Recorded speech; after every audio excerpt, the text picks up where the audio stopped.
तो एपिसोड 12 के शुरुआत में आके बताता है कि जैसे हमने प्लान किया था उसके हिसाब से सब चल रहा है, लेकिन कल हम लोग एक बहुत बड़ी परेशानी में फंस गए थे जहाँ पे हीरोइन के शो को क्विट करके जाना पड़ा। बट तभी इरुहा ने उसकी जगह लेने के लिए हाँ कर दी और इससे हमारी बहुत बड़ी प्रॉब्लम भी सॉल्व हो गई। इसके बाद आके इरुहा के पास आता है जहाँ पे वो मेकअप वगैरह कर रही थी। तभी इरुहा उससे पूछती है सेंपाई आपको मेरा मेकअप कैसा लगा? बाकी सब मेरा मेकअप देख के हैरान तो हो जाएंगे ना। आकी बोलता है देखने में तो ये ठीक ही ठाक लग रहा है। इरुहा बोलती है सेंपाई आखिर आपका ये कैसा रिएक्शन था? आपको पता है ना जिस लड़की से आप प्यार करते हैं उससे ये बात कहना काफी ज्यादा बुरा होता है। आकी बोलता है लेकिन तुम मेरी पसंद की लड़की नहीं हो। तभी इरुहा उसे टीज करते हुए बोलती है लेकिन तुम्हारी वर्जिन होने वाली बात ये सच तो है ना? तभी आकी बोलता है इरुहा तुम गलत हो, मैं वर्जिन नहीं हूँ। ये सुनकर इरुहा काफी ज्यादा हैरान हो जाती है और वो बोलने लगती है सेंपाई ऐसा हो ही नहीं सकता, आप झूठ बोल रहे हो। इरुहा बोलती है तो अगर मैं तुम्हें डेली वर्जिन सेंपाई बुलाऊं तो तुम्हें कोई प्रॉब्लम तो नहीं है? आकी बोलता है अगर तुम ऐसा करना चाहती हो तो डेली मुक्का खाने के लिए भी तैयार रहना। इरुहा बोलती है तुम तो अचानक से पूरी तरह गुस्सा हो गए। आकी बोलता है मैं तो यहाँ पे तुमसे कुछ पूछने आया था, मतलब तुम्हारा सच सामने आने से तुम्हें कोई प्रॉब्लम तो नहीं है? इरुहा बोलती है नहीं मुझे कोई प्रॉब्लम नहीं है। आकी बोलता है तो ओजू का क्या? इरुहा बोलती है कभी ना तो कभी उसे पता चल ही जाता और मुझे पता है तुम ये सब संभाल लोगे। और आकी बोलता है तुम बिल्कुल भी चिंता मत करो, मैं सब संभाल लूंगा।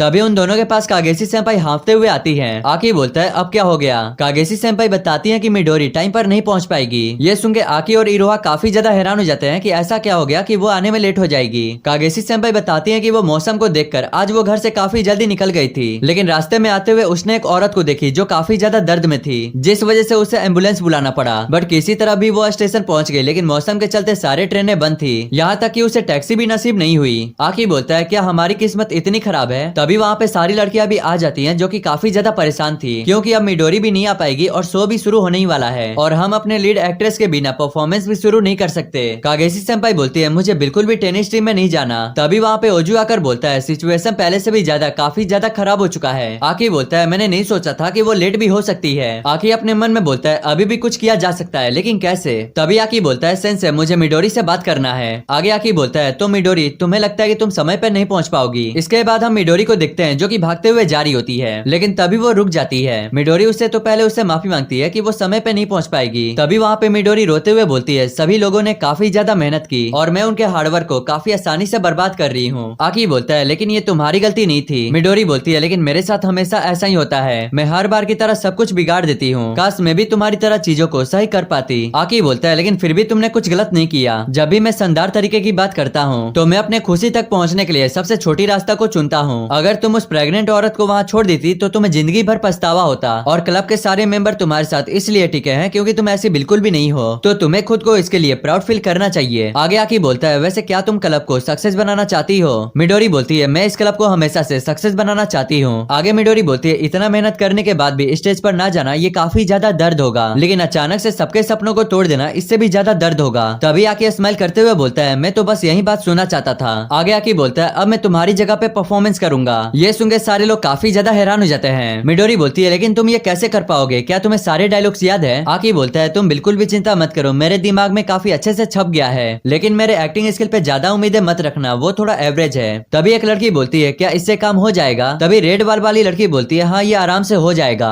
तभी ओजू बोलता है तुम बिल्कुल भी चिंता मत करो, आकी 80% तक कर लेगा। इरुहा बोलती है जब हमारे सेंपाई साथ है तो हमें डरने की क्या बात है? आकी बोलता है अब तुम कुछ ज्यादा ही फेंक रही हो। इसके बाद आकी फिर से मिडोरी से परमिशन लेता है कि क्या मैं उसके बदले परफॉर्मेंस कर सकता हूँ और मिडोरी उसे परमिशन दे देती है। अब अगले सीन में हम देखते हैं कि इरुहा आकी की मेकअप कर रही होती है। तभी कागेसी सेंपाई बोलती है अच्छा हुआ कि हमने इस स्क्रिप्ट को मॉडर्न स्टोरी में बदल दिया। आगे इरुहा बोलती है तुम पे थोड़ा सा मेकअप भी तुम्हें डिफरेंट बना देता है। आकी बोलता है क्या तुम्हें ऐसा लगता है? इरुहा बोलती है शायद इससे तुम्हें रोज मेकअप करने का आदत पड़ जाए। आकी बोलता है नहीं मुझे ये सब नहीं करना वरना मेरी सुबह का टाइम बर्बाद हो जाएगा। इरुहा बोलती है इसे टाइम बर्बाद कहना मत कहो, हर सुबह लड़कियां मेकअप करती हैं तुम्हें पता है ना। आगे इरुहा बोलती है वैसे मुझे लगता है कि तुम्हें मेकअप की जरूरत पड़ने वाली है। तभी वहाँ पर एक लड़की आकर बोलती है खुद को अच्छे से तैयार कर लो क्योंकि अगली बारी आपकी है। तो अब नेक्स्ट सीन में हम देखते हैं कि सभी लोग बाहर में उनका इंतजार कर रहे होते हैं। तभी वहाँ पर वो दोनों भी आ जाते हैं। आकी बताता है कि अब हम बिल्कुल तैयार हैं। इसके बाद हम देखते हैं कि कागेसी सेंपाई उन्हें एडवाइस दे रही होती है कि हमारी क्लब टीम बिल्कुल भी टेनिस टीम बननी नहीं चाहिए। तभी इरुहा बोलती है सभी लोग तैयार हो जाओ, हमारा एम है जीतने का। तो अब नेक्स्ट सीन में हम देखते हैं कि मासिरो भी उस शो को देखने के लिए आई होती है और तभी हम देखते हैं कि शो शुरू हो जाता है और भाई सारा चीज एनिमेशन के साथ हो रहा था और ये चीज देखकर सारे लोग हैरान हो जाते हैं कि हाई क्वालिटी का एनिमेशन यूज किया गया है। तभी वहाँ पर इरुहा आकर बोलती है ये मेरी फर्स्ट लव स्टोरी कहानी है।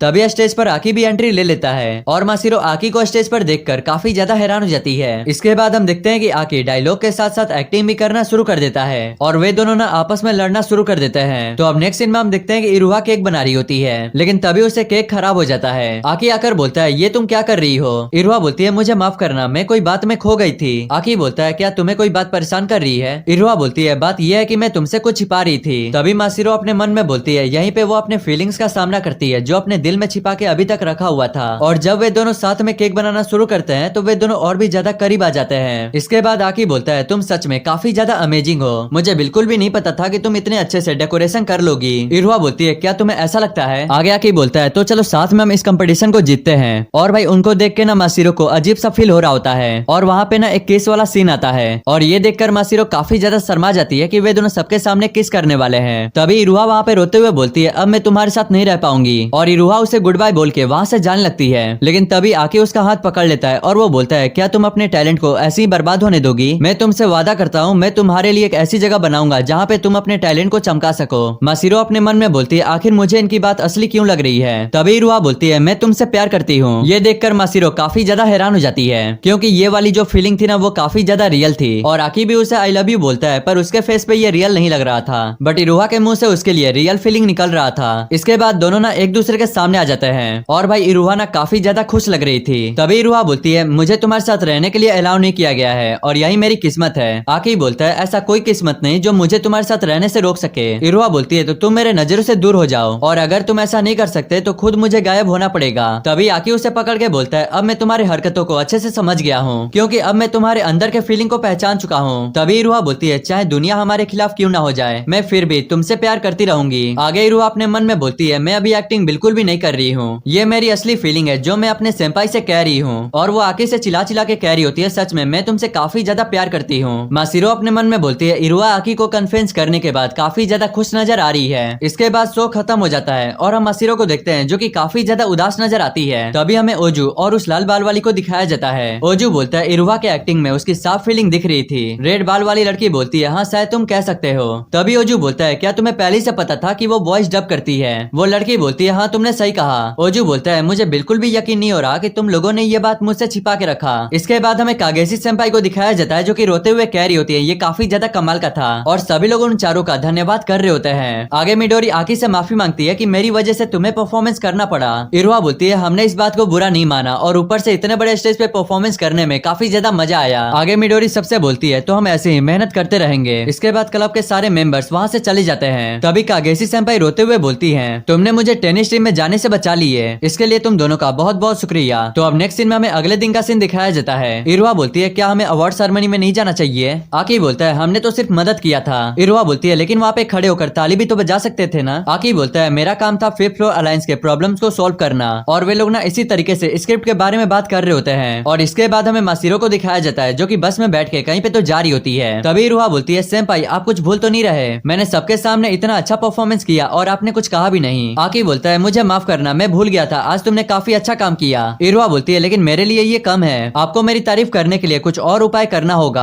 आकी वहाँ से जाते हुए बोलता है अब बकबक करना बंद करो। इसके बाद वे लोग बात करते हुए जा रहे होते हैं। इरुहा बोलती है स्टेज पर तुम्हारी एक्टिंग काफी ज्यादा सॉलिड थी। आकी बताता है कि मैं मिडिल स्कूल में एक्टिंग की प्रैक्टिस की थी। इरुहा बोलती है पर मेरे हिसाब से तुम्हें थोड़ा सा और प्रैक्टिस करनी चाहिए थी। आगे इरुहा बोलती है सच कहूँ तो मुझे अभी थोड़ा थोड़ा सा डर लग रहा है, अगर ये बात मॉम को पता चल गया कि मैं आखिर यहाँ पे क्या कर रही हूँ तो आखिर उनका रिएक्शन कैसा होगा। मैं तो बस वहाँ पे एक्टिंग का मजे ले रही थी क्योंकि मैं हमेशा से ऐसी ही हूँ जो कि मैं कैरेक्टर में डूब जाती हूँ और वो डायलॉग्स हीरोइन की नहीं थी, वो मेरी असली। इरुहा उसी लाइन पर अटक जाती है और आकी काफी ज्यादा हैरान हो जाता है। तभी इरुहा इस बात को फनी बातों से टाल देती है। इरुहा बोलती है क्या तुम इसे लेकर एक्साइटेड हो गए थे? क्या तुम्हारा दिल जोरों से धड़क रहा है? आकी बोलता है क्या तुम फिर से मेरा मजाक उड़ाना शुरू कर दी? इरुहा बोलती है मैंने तो अभी शुरुआत भी नहीं किया और तुम डर गए। आगे इरुहा बोलती है अभी तुम्हें मुझे अपना असली रूप दिखाना बाकी है और आज जैसे तुम मेरे साथ थे वैसे ही हमेशा खड़े रहना सेंपाई। और इसके बाद उसे बाय बोल के वहाँ से चली जाती है। आकी बोलता है ये मुझे हमेशा परेशान करती रहती है और वैसे मेरे आसपास के लोग हमेशा मुझे चिढ़ाने वाले होते हैं। और इसी साथ यहीं पे ये वाला एपिसोड एंड हो जाता है।